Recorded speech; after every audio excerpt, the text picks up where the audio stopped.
अहो आमचं कसं होतं, दिवसभर कष्ट करून अंग अगदी मोडून निघतं बघा. तुमचं बरं आहे आपलं, स्वयंपाक घरातून कोठी घरात आणि कोठी घरातून स्वयंपाक घरात, नुसतं आपलं टानाक टुनुक उड्या मारायच्या. आमच्यासारखे कष्ट नाहीत तुमच्या नशिबात. हो, हा. कष्ट नाही. मग टाकवा की स्वयंपाक करून. त्या दिवशी एकदा स्वयंपाक केला आणि दिसला उजेड. अगदी ताई साहेबांसारखी नक्कल करतो हा तू. आता असंच जाऊन ताई साहेबांना सांगतो, म्हणजे चांगली हजेरी घेतील तुझी. जाऊ जाऊ. नको नको नको. स्वयंपाकाचं नाव नाही काढायचा. हा.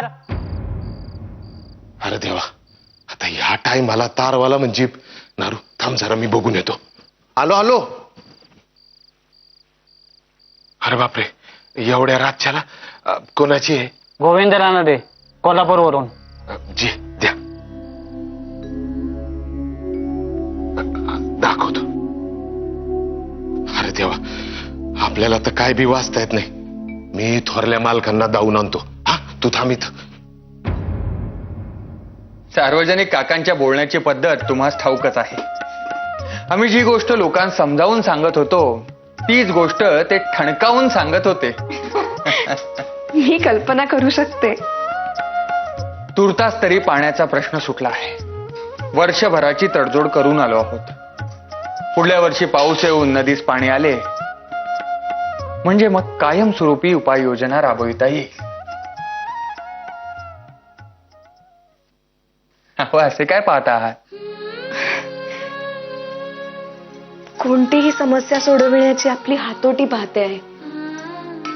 गावाचा इतका मोठा प्रश्न आपण कोणत्याही दबावाला बळी न पडता सोडवला. कसे जमते हे सारे आपल्याला? रमाबाई, त्यासाठी मूलभूत आणि सम्यक विचारांची सवय हवी. म्हणजे असे पहा, पाण्याच्या वापराकडे पाहण्याचा दृष्टिकोन, नदीच्या पाण्याची मालकी, सरकारी धोरणे, गावातील वैयक्तिक हेव्या द्याव्यांचे कुरघोडीचे राजकारण, एकमेकांना सामावून न घेण्याची वृत्ती, आणि मुख्य म्हणजे स्वतःच्या आणि समूहाच्या हिताचा विचार न करण्याची सवय. रमाबाई, माणसाने प्रगतीची आस ठेवावयास हवी.